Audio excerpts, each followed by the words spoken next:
Hey everyone, this is Kevin the Entrepreneur, and I'm just going to give you a heads up. This is going to be a rant. And it will probably go on for a while because Lyft. I don't know what else to tell you at this point, but I am truly under the belief that you guys might be as stupid as some people have said you are. Now, I don't want to believe it. I want to believe that you guys know a good opportunity when you see one. I want to believe that you want to kill Uber. I believe you want to make as much money as possible. And yet, you seem to be clearly not understanding the situation on how things are in the real world and what you can do to make that happen. What am I talking about? Let's look at this article about that Lyft's president gave, and you'll see what I mean. The president of ride-sharing company Lyft said Tuesday the deadly crash in Arizona involving an Uber self-driving SUV could have been prevented. And I'm just going to state this up front again, we don't exactly know what failed. We know that Uber disabled some security sensors. We know that they turned off a safety valve or whatever. We know that they were, schmoozing up with the governor to get cars on the road without safety drivers. Which, by the way, Waymo wants to do that too, so watch out for that. And yet, when Uber's car crashed, everyone and their mother is saying, oh, our cars could have seen that woman. We don't know that. We do not know that, and it's kind of a moot point anyway. That is not how you're going to defeat Uber. Pretty much saying our cars could have avoided that and not having any tangible proof that they could have is so not the way to beat Uber at their own game. But let's continue with what nonsense this guy has to say. As Lyft continues to trials of its own autonomous vehicles, its co-founder president John Zimmer joined CBS this morning to discuss how his own unique background influences the company's direction and what sets him apart from their main competitor, which isn't a whole lot because they're practically the same service at this point. Quote, I think everybody should take pause after what happened in Arizona, but it's important to zoom out and understand why companies are doing this and the fact that 35,000 people every year are killed in a car accident, and the ultimate goal is to bring that to zero. I'm sorry, Mom. I know you don't want to. That is bullshit. That is such bullshit. The reason the companies are doing this is because they want to remove car ownership. They don't want you to own your vehicle. They want you to pay them a fee every day for using the vehicle. Once the car is sold and paid off for, they're not making money off that car. Their goal is for you to be paying every single day for that car and the use of that car. That's why they're doing this. It's not to prevent fatalities. Although, if they can pull that off, that would be nice. No, they just want you to use their service every day. His company's revenue crossed the billion-dollar threshold for 2017, up 168% since the end of 2016, according to Lyft. Quote, I think what's working well is our vision, which is to improve people's lives with the world's best transportation. The way we treat people, whether that's our drivers or our passengers or our team members or employees, to me, this was always a service business, and he was correct on that. Lyft at least has a perception of treating people better. In terms of deactivation for drivers, they're way worse than Uber in some regards. But for those who drive and for those who take, there is a perception that Lyft is better. I acknowledge this. Zimmer credits part of the company's success with his background in hospitality and focus on service. Every New Year's Eve and on a monthly basis when possible, Zimmer drives on Lyft to get a sense of what the experience is like from all perspectives. Although, clearly pay is not one of them. Quote, one of my first jobs was a phone operator in a hotel, and I saw the obvious importance of taking care of people, to provide great service, and I think that's what's really paying off. I learned the challenges of being a driver on the platform, the opportunities for us to improve the product for our drivers, and I understand better the passenger experience. And yet, you haven't innovated a feature in 2 years. Lyft has not actually... Has anyone noticed Lyft hasn't introduced really a new feature in a year? The last thing I can think of that they innovated was that they told you how much, if this trip was a prime time trip, and how much that was going to be.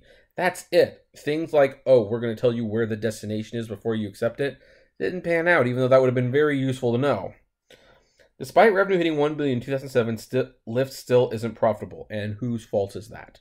Instead, Zimmer said the company is focused on growth and capturing as much of the massive American transportation market as possible. Yeah, that's everyone's goal, but guess what, Lyft? At some point, you need to make money because it's just too big. You're not going to get them all.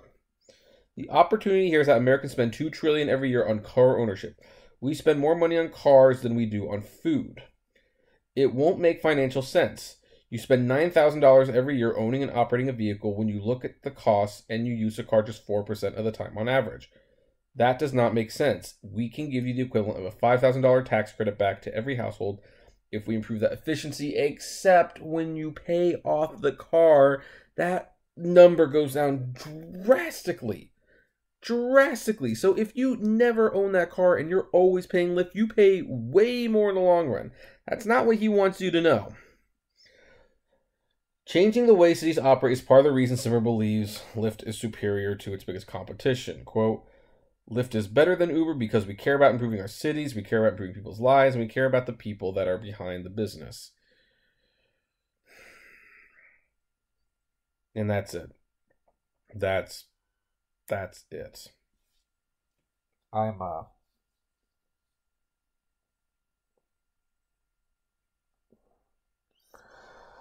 John, let me explain something to you. This is a business. People don't care if you're nice. Really, they don't. You think people don't shop at Amazon because of how terrible the employees are treated? No. They buy from it because it's cheap and it's got a good service. You think people made Uber a household name because Uber was this altruistic company? No, they've never been that. Rumors of their frat boy behavior was around for years. People use Uber because it's cheap and efficient. But here's the thing. Uber fell hard and dropped the ball. Not only was the Arizona crash, although that didn't make it, they screwed with the drivers. We have drivers ready to protest. I am putting together stuff that will get the drivers rallied, and I bet you a lot of drivers will protest when the time comes. There are people who are not driving for Uber right now. And you know what? Uber has raised the rates on the passengers and they charge so much more money. There is a golden opportunity that you are not seeing. Lyft. People don't care if you're a nicer company. They just want to see that they are not getting ripped off. And this is your moment. Now that Uber has raised the prices, you can raise the prices too.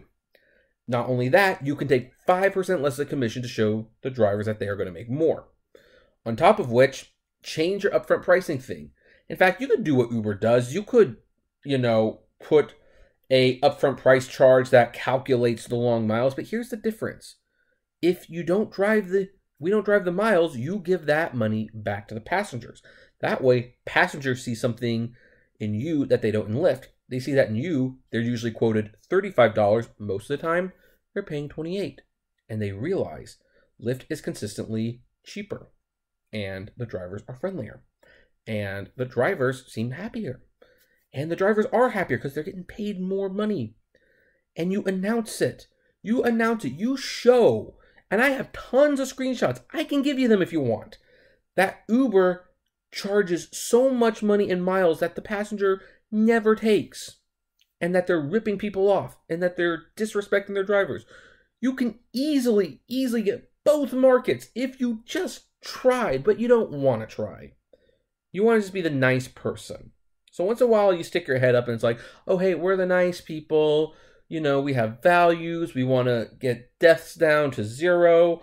Oh, by the way, we'll give free rides to people who march for the gun rally, the March for Our Lives, I think it was, because we are against violence. Yeah, no kidding. Everyone's against gun violence, even gun owners. Sensible gun owners don't want gun violence. They hate gun violence because not only are innocent lives taken, but this debate has to keep coming up where they might have to get rid of their guns, and they don't want to do that. Nobody likes gun violence. None, except the criminals and the deranged people. You don't win brownie points for saying you're against gun violence. You know what you do to win? You hit the competition where it hurts. You see Uber is overcharging their passengers. Hey, you point that out. You point out, hey, do you realize how much money Uber is ripping you off? Hey, come to us.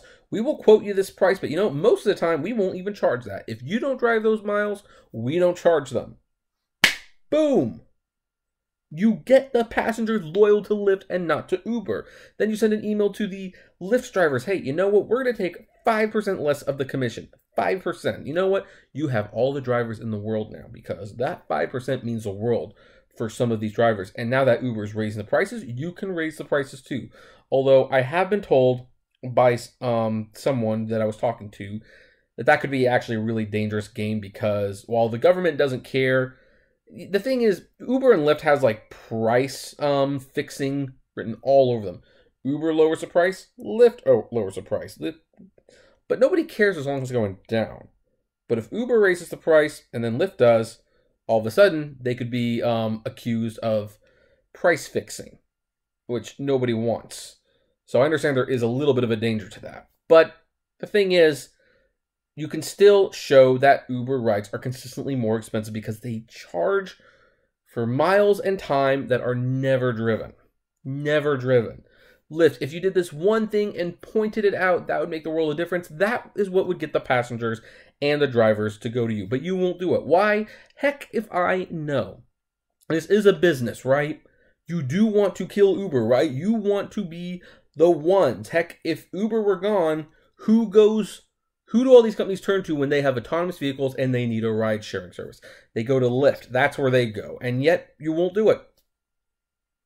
I don't get it. I really don't get it, John. You're a nice guy. You seem like a very nice guy. Why won't you do this? Uber has fallen down. They have dropped the ball, and all you got to do is pick it up. You just have to pick it up, and you won't do it. And you know what? When Uber gets back on their feet again, and they probably will, and they re-pick up that ball, you can't be there going like, what happened?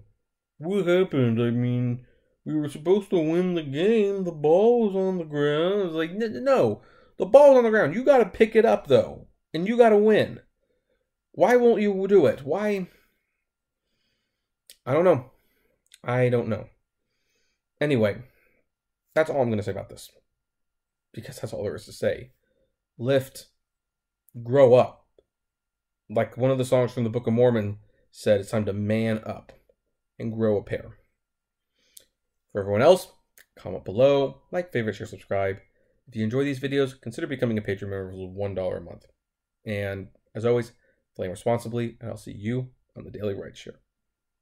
Gosh, this is so annoying.